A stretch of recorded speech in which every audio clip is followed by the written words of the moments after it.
सिखों के नौवें गुरु गुरु तेग बहादुर जी ने सबसे बड़ा बलिदान दिया सबसे बेसिक फंडामेंटल ह्यूमन राइट को बचाने के लिए, जो है कि हम अपने धर्म की प्रैक्टिस कर सकते हैं बिना किसी रुकावट के। आज के मॉडर्न जमाने में हमें right to freedom of religion अपने कॉन्स्टिट्यूशन में मिलता है, लेकिन 1675 में बहुत लाख लोगों को ये राइट नहीं दिया जा रहा था। और यही नहीं, अपना धर्म बदलने से मना करने पर उनको अपनी जान से हाथ धोना पड़ता था।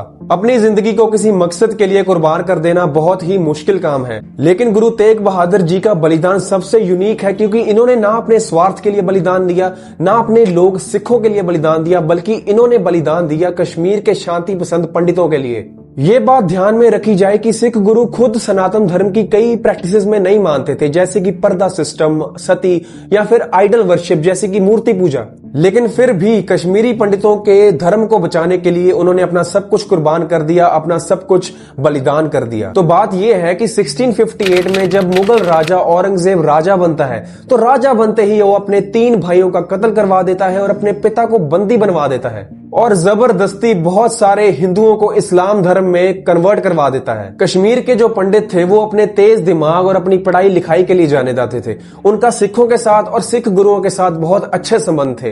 पंडित कृपाराम, जो कि सिखों के 9वें गुरु गुरु तेग बहादुर जी को भी जानते थे, और गुरु गोविंद सिंह जी जब छोटे थे तो उनको संस्कृत भी पंडित कृपाराम ने ही सिखाई थी। औरंगजेब ने कश्मीर के वाइसरॉय इफ्तिकार खान को ऑर्डर दिया कि तुम जाओ और सारे कश्मीरी पंडितों को बोलो कि इस्लाम धर्म कबूल ले।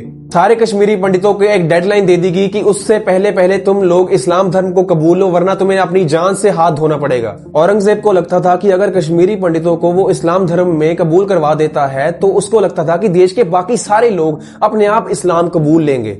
औरंगजेब को हिंदुओं के द्वारा पहने गए धागे और तिलक बिल्कुल भी अच्छे नहीं लगते थे। औरंगजेब के द्वारा दी गई डेडलाइन नजदीक आ रही थी और 500 पंडित कृपाराम दत्त के साथ अनंतपुर साहिब के लिए रवाना हुए ताकि वो गुरु तेग बहादुर जी को मिल पाएं। पंडित कृपाराम दत्त ने गुरु तेग बहादुर जी के पास पहुंचते ही उनको सारी बात समझाई और उनको उस खतरे के बारे में भी बताया जिसमें वो सब थे।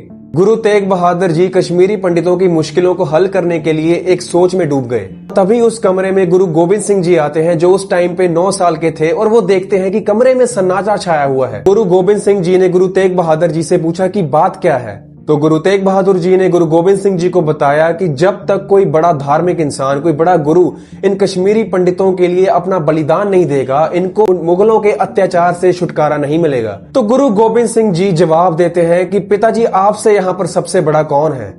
गुरु गोविंद सिंह जी की इस बात पे गुरु तेग बहादुर जी उनको बड़े प्राउडली गले लगा लेते हैं। गुरु तेग बहादुर जी ने कश्मीरी पंडितों को कहा कि तुम जाके औरंगजेब को बता दो कि कश्मीरी पंडित इस्लाम धर्म कबूल लेंगे, लेकिन सबसे पहले गुरु तेग बहादुर को इस्लाम कबूल करवाना होगा औरंगजेब को। गुरु तेग बहादुर जी ने दिल्ली जाने के लिए अपनी तैयारी शुरू कर दी और सबसे विदा ली, क्योंकि उनको पता था कि शायद ये उन सब से एक आखिरी मुलाकात हो सकती है।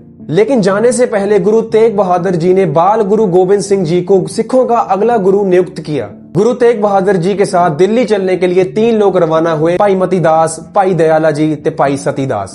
इन सबको अच्छी तरह से पता था कि दिल्ली जाने पर इन सब का अंजाम क्या होगा। जब औरंगजेब को इस बात का पता चला तो उसने ऑर्डर दे दिए कि गुरु तेग बहादुर जी को अरेस्ट कर लिया जाए, और फिर गुरु तेग बहादुर जी और सारे सिखों को चेन में बांधकर औरंगजेब के सामने पेश किया गया।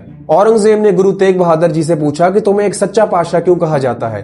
तुम अगर सच्चे पातशाह हो, एक सच्चे राजा हो या एक गुरु हो, तो मुझे कोई चमत्कार करके दिखाओ। गुरु तेग बहादुर जी ने औरंगजेब को समझाने की कोशिश की कि तुमने इतने लोगों की जान ली उनका धर्म परिवर्तन करवाने के लिए, तो तुमने बहुत गलत काम किया। गुरु तेग बहादुर जी ने कहा कि चाहे मैं हिंदू धर्म में नहीं मानता, चाहे मैं हिंदू धर्म की कई नीतियों को नहीं मानता, लेकिन फिर भी कोई हिंदू अपने मान और सम्मान के साथ सारे जीवन अपने हिंदू धर्म में रह सकता है और उसको मान सकता है। गुरु तेग बहादुर जी ने कोई भी चमत्कार दिखाने से मना कर दिया और उन्होंने कहा कि चमत्कार दिखाना ढोंगियों का काम है, एक आम इंसान को बेवकूफ बनाने के लिए। एक सच्चे धर्म में चमत्कारों की कोई जगह नहीं होती, और मेरा धर्म सिर्फ एक धर्म है, वो है परमात्मा का धर्म, और मेरी मर्जी के बिना मेरा धर्म कोई भी नहीं बदल सकता। गुरुजी की इस बात पे औरंगजेब को बहुत गुस्सा आया और उसने कहा कि या तो अब गुरु तेग बहादुर जी को धर्म परिवर्तन कर दिया जाएगा या उनको टॉर्चर करके मार दिया जाएगा। इसके बाद गुरु तेग बहादुर जी को बहुत सारा मुगलों का अत्याचार सहना पड़ा। उनको एक लोहे के पिंजरे में रखा गया, उनको खाना भी नहीं दिया गया। गुरु तेग बहादुर जी की आंखों के सामने भाई मतीदास, जो कि एक सच्चे सिख थे,